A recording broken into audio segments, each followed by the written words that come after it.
Doctor Asif करमानी साहब, पहले आप बता दीजिए, ये अभी तक लोग सवाल करते हैं कि ये एक दिन पहले असम्बलियाँ तोड़ेंगे अगर, तो क्या नवंबर के पहले हफ्ते तक या 10 तारीख तक वो 90 रोज़ की शर्त पूरी हो जाती है, तो तब तक इंतखाबात करवा देंगे 10 नवंबर तक, या अभी कोई हीले बहाने ढूंढे जाएंगे कि पहले इमरान खान की नाहली हो जाए या जेल चले जाए तो फिर इंतखाबी अमल की तरफ जाएंगे?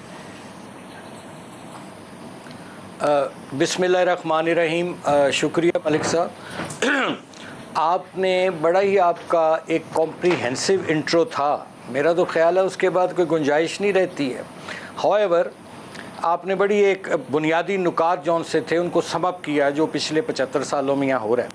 मैं यहाँ अर्ज़ करना चाहूँगा सर कि आज पाकिस्तान जिस नहज पर खड़ा है उसमें देखना होगा कि एक आपने ज़िम्मेदार की बात की कि फ़लाँ ज़िम्मेदार फ़लाँ। मैं समझता हूँ मिन हैसुल कौम हमारा हाउस इन ऑर्डर कभी भी नहीं रहा 75 ईयर्स से, और यहाँ अमीर अमीर तर हुआ, गरीब गरीब तर हुआ, और जिन लोगों के लिए मुल्क बना था वो या चीनी की रमज़ानुल मुबारक में लाइनों में खड़े जलील होते रहे या खार होते हैं आटे की लाइनों में। मैं ये अर्ज़ करना चाहता हूँ कि आप ये देखिए कि 1.5 साल या जितना भी अरसा हो गया है जब से वोट ऑफ नो कॉन्फिडेंस हुआ इस इमरान खान साहब की हुकूमत के ख़िलाफ़, तो क्या हमारे हाथ में था, कहाँ हम खड़े थे, और IMF के और हमारे रिलेशनशिप क्या थे?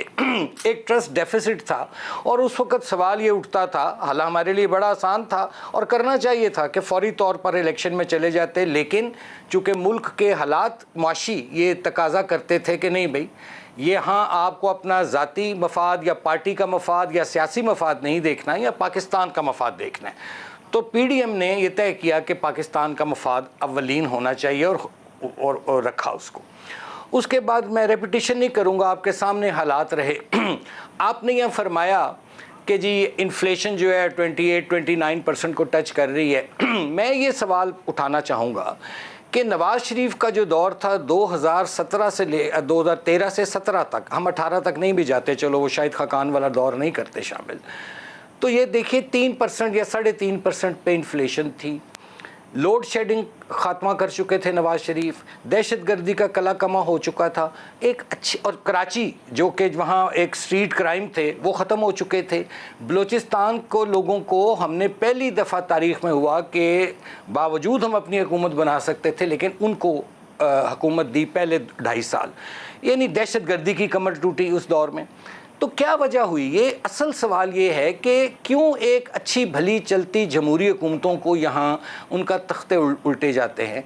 और मुझे नहीं मालूम, चाहे वो 5 जुलाई 1977 हो, चाहे वो 12 अक्टूबर हो, और आज भी अब देखिए 13 जुलाई है।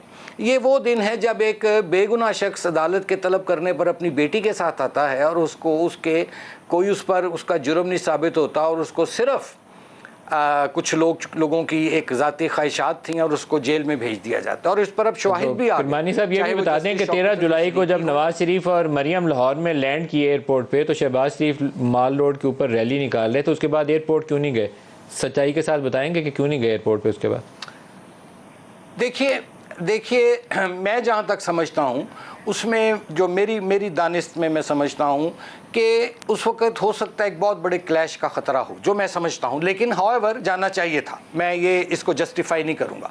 मैं असल बात क्लैश की कोई बात ही नहीं थी सर, इस वक्त हमारा क्लैश की कोई बात ही कोई नहीं थी, क्योंकि उस वक्त इस्टेब्लिशमेंट के साथ ये आस लगी थी कि पंजाब की सूबाई हुकूमत मिल जाएगी। लोगों को बड़ा जब तक वो एयरपोर्ट पे पहुंचे नहीं ना, तब एयरपोर्ट पे तो गए ही नहीं, वो जाते तो कुछ होता है ना।